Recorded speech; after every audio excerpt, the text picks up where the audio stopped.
Eleições de meio mandato. Termina hoje prazo para decidir formação da Câmara, do Senado e de 36 estados do país. No Brasil, Justiça Eleitoral diz ser mentira vídeo que circula nas redes sobre sumiço de votos de eleitores de Miami na eleição presidencial. Tempestade Nicole se aproxima da Flórida e coloca 34 condados em alerta. Ela pode tocar o solo como furacão categoria 1. Cientistas fazem projeção assustadora de como serão os humanos daqui a alguns anos por causa do uso excessivo de celulares. E escola bilíngue aqui dos Estados Unidos promove Semana do Patrimônio Brasileiro para exaltar a nossa cultura. É importante a gente manter essa cultura acesa, com essa chama brilhando.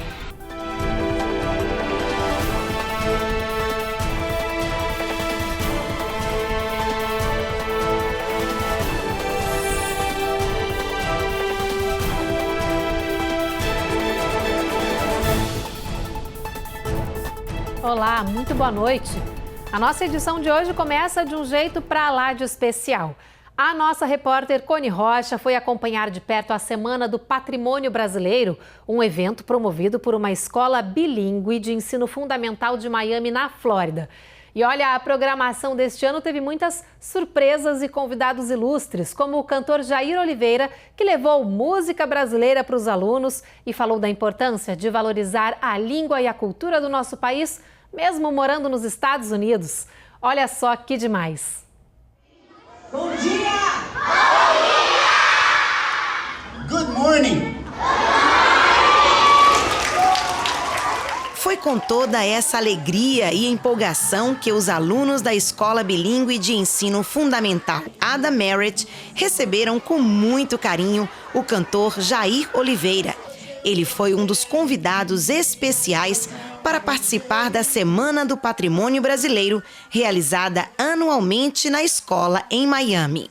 É um prazer participar desse evento, trazer um pouco de música, de música em língua portuguesa, né? Porque é tão importante. A gente sabe como as crianças aqui, obviamente, estão envoltas na cultura americana, na língua inglesa, né? Claro, a escola, enfim, todos os ambientes. Então é importante a gente manter essa cultura acesa, com essa chama brilhando, e isso é muito importante e eu fico muito feliz de fazer parte disso. Além da abertura com muita música brasileira, a programação continua durante toda essa semana, com a exibição de um especial sobre o artista Cândido Portinari, produzido pela artista plástica brasileira Ana Biondo, do The 55 Project. Qual foi o seu maior... E uma entrevista exclusiva do técnico da Seleção Brasileira de Futebol, Carlos Alberto Parreira. Os artistas ou qualquer... A Semana do Patrimônio Brasileiro é organizada pela PIPA, Portuguese International Parents Association. A função da Associação dos Pais do Programa de Português aqui da Ada Merritt é justamente trazer a cultura brasileira e trazer acesso à língua portuguesa para ajudar mais com o programa português. Então, através desses eventos, sendo artista, sendo pintura, que a gente possa sempre trazer um pouco da história do Brasil para dentro da nossa escola e assim dando acesso às nossas crianças a ter acesso à nossa cultura brasileira. Eu gostei da música dele porque dá para aprender um pouco da cultura brasileira, todas as crianças que vieram assistir. E eu acho bem legal que as crianças que nasceram aqui, os pais são brasileiros, eles têm uma chance de vir para essa escola e aprender português. Achei muito legal. Consegui tirar foto com ele e a minha mãe ama muito ele, ela vai ficar muito alegre que eu vi ele e tirei foto. O evento acontece todo ano aqui na escola e tem como objetivo apresentar personalidades da cultura brasileira para os mais de 300 alunos que fazem o programa de educação bilíngue em inglês e português. Uma semana inteira dedicada a temas como esporte, arte e música, como esse lindo show do Jair Oliveira.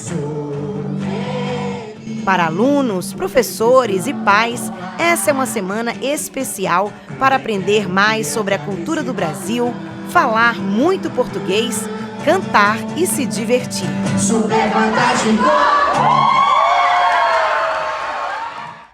Lindo de se ver, adorei a reportagem da Cone. Bom, agora a gente muda de assunto para falar das eleições de meio mandato, nesse dia importante aqui nos Estados Unidos. A votação acontece até o final do dia em algumas regiões daqui do país, mas esses horários aí de fechamento dos centros de votação vai variar de estado para estado. Quem nos traz todos os detalhes desse dia importante para a história daqui do país é a repórter Giovanna Locatelli. Essas eleições de meio de mandato vão definir o controle de ambas as casas legislativas dos Estados Unidos, a Câmara e o Senado. É que estão em jogo 435 cadeiras da Câmara e 35 do Senado. Além disso, serão eleitos 36 governadores de estados. A votação já começou há semanas, através do voto antecipado que contou com mais de 42 milhões de eleitores. Hoje, no dia oficial das midterms, é a última chance para o voto e os horários de fechamento das urnas variam de acordo com as regiões. Agora, por exemplo, a votação já se encerrou na Geórgia e nas Carolinas do Sul e do Norte. Até às 8 da noite ainda é possível votar aqui em Massachusetts, na Flórida, Delaware e Washington, D.C. Até às 11 horas, Eastern Time, a votação segue firme nos estados da Califórnia e de Washington. Os últimos locais a fechar para os eleitores são Hawaii e Alasca. Nas últimas eleições de meio de mandato, em 2018, mais de 122 milhões de eleitores votaram. E para este ano é esperado que as urnas registrem um número recorde de eleitores, com uma forte participação dos latinos, como os brasileiros, que têm direito ao voto aqui no país. Como nos Estados Unidos, o sistema de voto é impresso, não há previsão de quando sai o resultado, o que pode levar alguns dias. Olha, para todos nós que chegamos aqui, que de alguma forma adquirimos nossos direitos de votar nos Estados Unidos, é importante porque nós vamos participar das decisões desse país que envolve todos nós. E a questão 4, você votou sim ou não? Eu votei sim, com certeza votei sim. Todos os que dirigem, eles precisam ter o seu documento. Vai ser importante para a segurança desse país, vai ser uma segurança para todos nós. E ainda falando das midterms, afinal, o que está em jogo, gente? O que pode definir o futuro do país nessas eleições? Essas são algumas perguntas que os brasileiros estão se fazendo. Os especialistas são unânimes em dizer que a economia é o que pode decidir esse pleito. Aliás, pesquisas mostram que, por causa da atual situação do país, os republicanos devem levar vantagem nas urnas. Olha só. Uma pesquisa da Pew Research Center feita no mês passado mostrou que a inflação é a principal preocupação dos moradores dos Estados Unidos neste momento. Quase 3/4 dos votantes dizem estar preocupados com os preços dos alimentos e os bens de consumo, seguidos aí pela gasolina, energia e custos da moradia. A pesquisa também mostrou que a maioria dos moradores do país não culpa o presidente Biden pela crise, mas acredita que ele não está fazendo um bom trabalho. Hoje, o índice de aprovação do presidente democrata está abaixo de 50%, o que, segundo analistas, coloca os candidatos do partido em maus lençóis, enquanto os republicanos têm ganhado mais espaço entre os eleitores. Além disso, apesar da grave situação econômica do país, à beira de uma recessão, o assunto economia tem sido evitado pelos democratas, enquanto vira alvo dos republicanos, que acusam os adversários de gastar muito e pouco fazer pelo país. Como resultado das críticas à administração Biden e da inflação no país, que é a maior dos últimos 40 anos, analistas acreditam que os democratas vão perder o controle da Câmara, o que pode definir como serão os últimos 2 anos de Biden na presidência. Para cientistas políticos, é a economia que vai definir essas eleições de meio mandato. Além disso, seria a chance dos eleitores de dar uma resposta sobre o que pensam das políticas da atual administração. Biden diz que essa midterm é mais do que uma eleição comum. É um momento de escolha entre 2 visões fundamentalmente diferentes na América. Bom, depois do intervalo a gente fala do tempo de exposição diário das crianças às telas. Um estudo revelou quanto tempo a mais os pequenos estão passando online depois da pandemia. E ainda a gente mostra que a Justiça Eleitoral do Brasil se pronunciou sobre vídeos que circulam nas redes sociais com reclamações sobre a votação presidencial do Brasil em Miami, aqui na Flórida.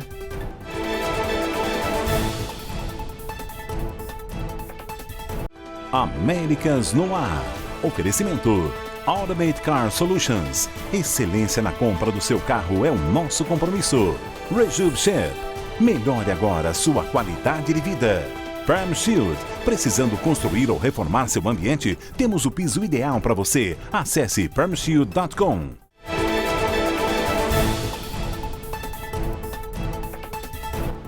A Justiça Eleitoral do Brasil divulgou um comunicado sobre vídeos que andam circulando nas redes sociais com relação a problemas de votação nas eleições presidenciais do Brasil em Miami, aqui na Flórida.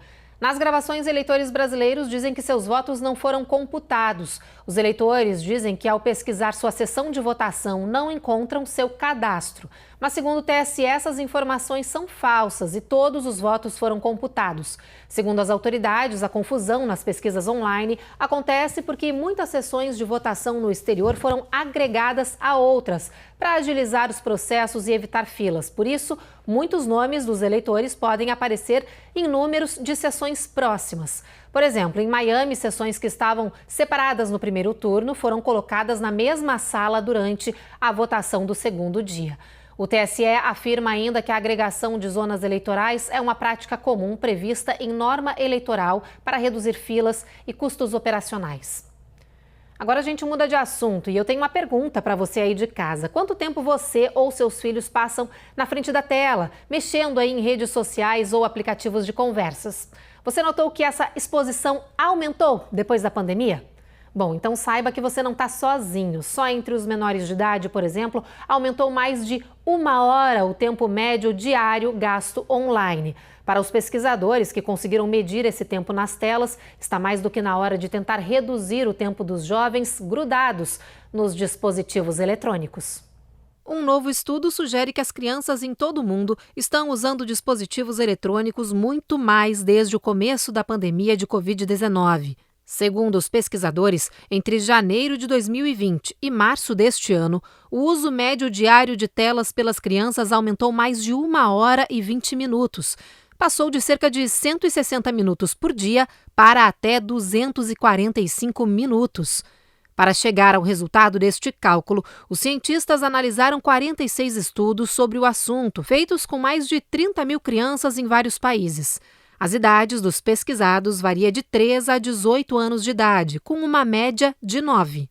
O estudo mostra, segundo os pesquisadores, que o aumento do tempo de tela, que se pensava ser temporário na pandemia, se tornou ainda mais problemático.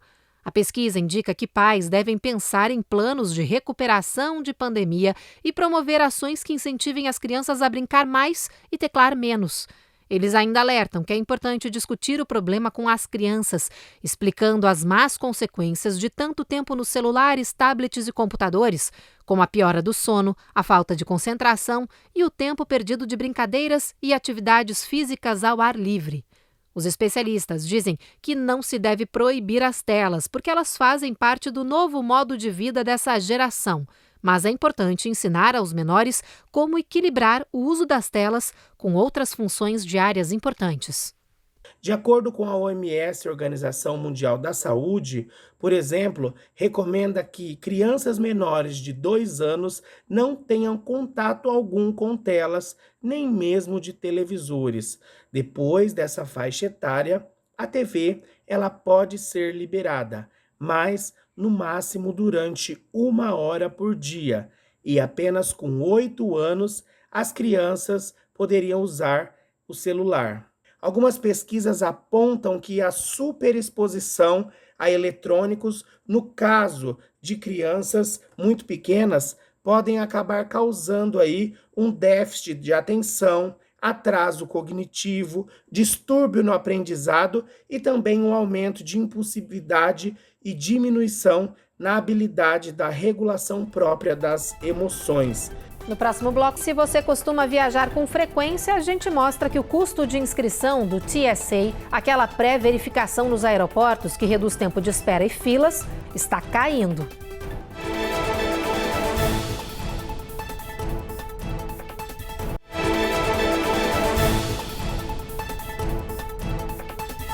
E Quem aí gosta ou precisa viajar com frequência? A Transportation Security Administration, conhecida como TSA, anunciou que vai baixar o preço do seu serviço de pré-check nos aeroportos, bem a tempo dos feriados de fim de ano. A repórter Carolina Camargo explica os detalhes dessa boa notícia pra gente.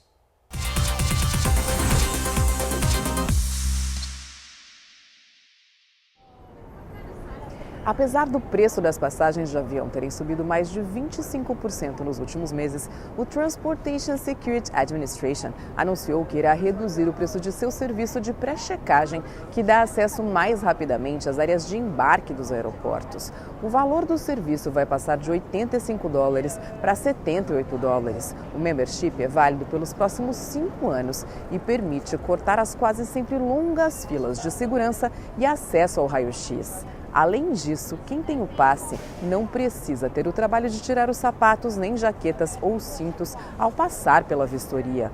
O preço para renovar o serviço continua o mesmo, $70. Mês passado, o número de pessoas circulando pelos aeroportos dos Estados Unidos voltou a ser o mesmo que antes da pandemia. E, segundo especialistas, a temporada de feriados do final do ano será uma das mais concorridas dos últimos anos. Em setembro, 93% dos passageiros que portavam o TSA PreCheck esperaram menos de 5 minutos para passar pelos postos de segurança dos aeroportos do país. Por isso, a ideia de ter acesso a esse passe pode evitar momentos de estresse nas férias com a família. No entanto, nem todas as pessoas conseguem ser aprovadas para ter o benefício, mesmo pagando a taxa. Quem aplica passa por uma avaliação de segurança com checagem de biometria e histórico. A inscrição pode ser feita em mais de 500 centros espalhados pelos Estados Unidos. Para mais informações, basta visitar o site tsa.gov/precheck. Então facilita bastante a pessoa que viaja com frequência e não ter que esperar muito tempo para passar por aquela famosa fila do TSA.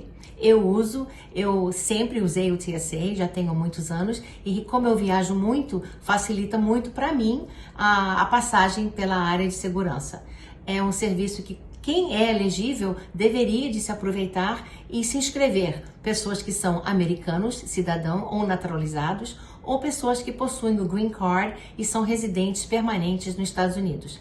É uma ótima oportunidade para você ganhar um pouco de tempo na sua viagem e não ter que esperar muito na fila da segurança nos aeroportos.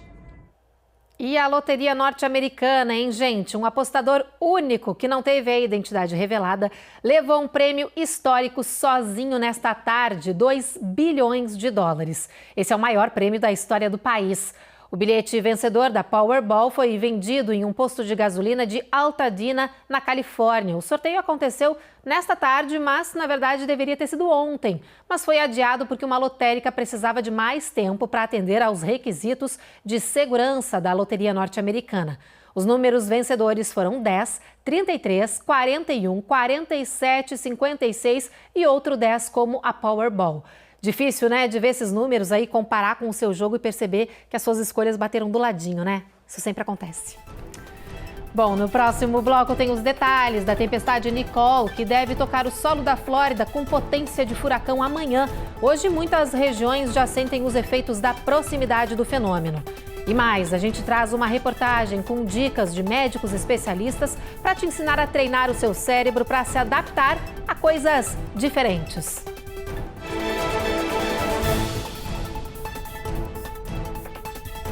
Américas no ar.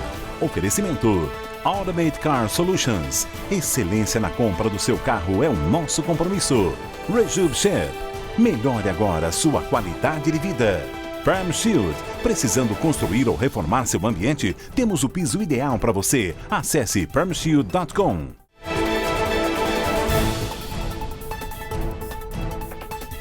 O nosso cérebro é uma máquina, certo? Mas já parou para se perguntar como será que ele está lidando com esse mundo super conectado e cheio de informações? Será que é possível para nossa mente acompanhar tantas mudanças? Especialistas dizem que não é assim tão simples quanto se pensa, viu? O nosso cérebro, por exemplo, vê novos hábitos como uma ameaça. Mas calma, porque é possível treinar o nosso cérebro para que ele se ajuste mais rápido às novidades. Sabe como? A Eloá Orazen nos explica. capacidade para armazenar até 1000 terabytes de informação, o cérebro humano é uma máquina complexa, com mais conexões do que o número de estrelas em nossa galáxia. Todos os seus 86 bilhões de neurônios são basicamente empregados em uma única função: garantir a nossa sobrevivência. E o nosso cérebro faz isso tão bem que, às vezes, ele exagera. Sim, exagera, porque quando tentamos incorporar novos hábitos, é comum que a nossa máquina rejeite a ideia. Cientistas descobriram que as mudanças são processadas pelo nosso cérebro numa área ligada às emoções, que entende que isso pode levar a incertezas e desconforto. Ou seja, um novo hábito é percebido pelo cérebro como uma ameaça. Mas esse diagnóstico não é uma sentença. Mudar é sim possível e em qualquer idade. Os cientistas descobriram que, para criar um novo hábito, é preciso 4 fatores: insatisfação, visão de futuro, ação e liderança. Parece complexo, pois talvez as crianças sejam os nossos maiores professores. As crianças são mais suscetíveis às mudanças devido à neuroplasticidade, que nos primeiros anos de vida são mais intensos. Elas precisam disso para adquirirem novos aprendizados, né? Então, elas precisam estar mais suscetíveis às mudanças, a se adaptar às novas situações, às novas interações sociais. Em outras palavras, para evoluir como adultos, devemos olhar o mundo com os olhos de uma criança, com curiosidade e disposição para sair da zona de conforto e tentar algo pela primeira vez. Agora a gente fala da tempestade Nicole, que está no Atlântico e vai atingir o estado da Flórida amanhã, possivelmente como um furacão de categoria 1. O estado não registrava uma tempestade forte no mês de novembro desde 1985. Por isso, essa formação pegou muita gente de surpresa. Segundo as autoridades, essa tempestade ainda é imprevisível e essas próximas horas serão determinantes para saber se as previsões se confirmam. A Carla Marinho nos conta agora quais são as expectativas e como estão os preparativos dos moradores do estado para mais essa tempestade. De acordo com o Centro Nacional de Furacões, Nicole, como a tempestade está sendo chamada, pode sim aterrissar na Flórida como furacão categoria 1. A estimativa das autoridades é de que ela deva tocar o solo na noite de quarta-feira na área de Palm Bay, costa leste do estado, e mover-se sobre o condado de Orange. Por causa da chegada de mais uma tempestade, o governador Ron DeSantis decretou estado de emergência para 34 dos 67 condados da Flórida. O anúncio pegou os residentes de surpresa. É que a última vez que o estado registrou o fenômeno, no mês de novembro, foi em 1985, com o furacão Kate. Desde ontem, muitas cidades do estado estão recebendo alertas de emergência, principalmente aquelas que ainda estão se recuperando da passagem do furacão Ian, que há apenas 6 semanas devastou parte da região costeira da Flórida, matando mais de 60 pessoas só no condado de Lee.